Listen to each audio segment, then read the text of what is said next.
कब आएगा one nation one election और कब ये लागू होगा? केंद्रीय गृह मंत्री अमित शाह की माने तो इसी कार्यकाल में ऐसा हो जाएगा, यानी कि साल 2029 तक वन नेशन वन इलेक्शन पर बिल आएगा और उसे पास कराकर सरकार उसे लागू भी करवा देगी। ऐसा कैसे होगा? संसद के अंदर इस बिल के लिए जरूरी समर्थन सरकार कैसे हासिल करेगी? एनडीए के कौन कौन से घटक दल संसद में one nation one election bill को सपोर्ट करेंगे और इसे किस तरह से लागू किया जाएगा देश में? ये तमाम सवाल इस वक्त बिन उत्तर के ही हैं, लेकिन केंद्रीय गृह मंत्री अमित शाह इसे लेकर पूरी तरह से आश्वस्त हैं।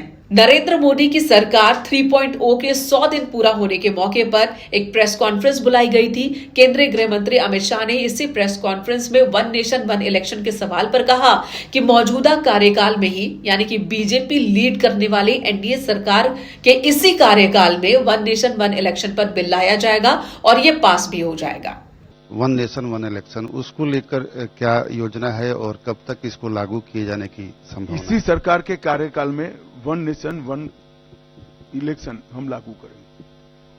एक राष्ट्र एक चुनाव बीजेपी के मैनिफेस्टो का हिस्सा है।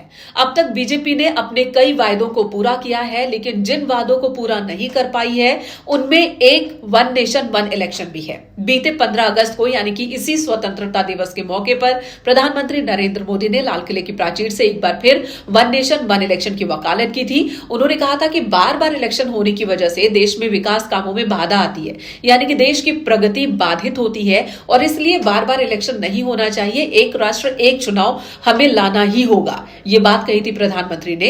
और बीते साल, यानी कि साल 2023 में पूर्व राष्ट्रपति रामनाथ कोविंद की अध्यक्षता में एक उच्च स्तरीय कमेटी का गठन किया गया था। उस कमेटी में रामनाथ कोविंद के अलावा 7 सदस्य थे, जिनमें पॉलिटिकल और ब्यूरोक्रेट्स सभी शामिल थे। इन्होंने 7 अलग अलग देशों की चुनाव प्रक्रिया को लेकर रिसर्च की और एक रिपोर्ट तैयार किया। 18,626 पन्नों की यह रिपोर्ट राष्ट्रपति द्रौपदी मुर्मू को इसी साल 14 मार्च को पूर्व राष्ट्रपति रामनाथ कोविंद ने सौंप दी थी।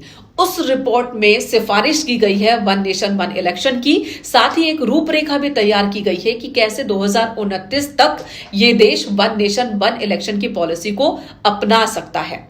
चरणबद्ध तरीके से वन नेशन वन इलेक्शन को कैसे लागू किया जा सकता है, वो सिफारिशें और वो तमाम प्रक्रिया इस रिपोर्ट का हिस्सा है और एक बार फिर इस पर चर्चा शुरू हो गई है।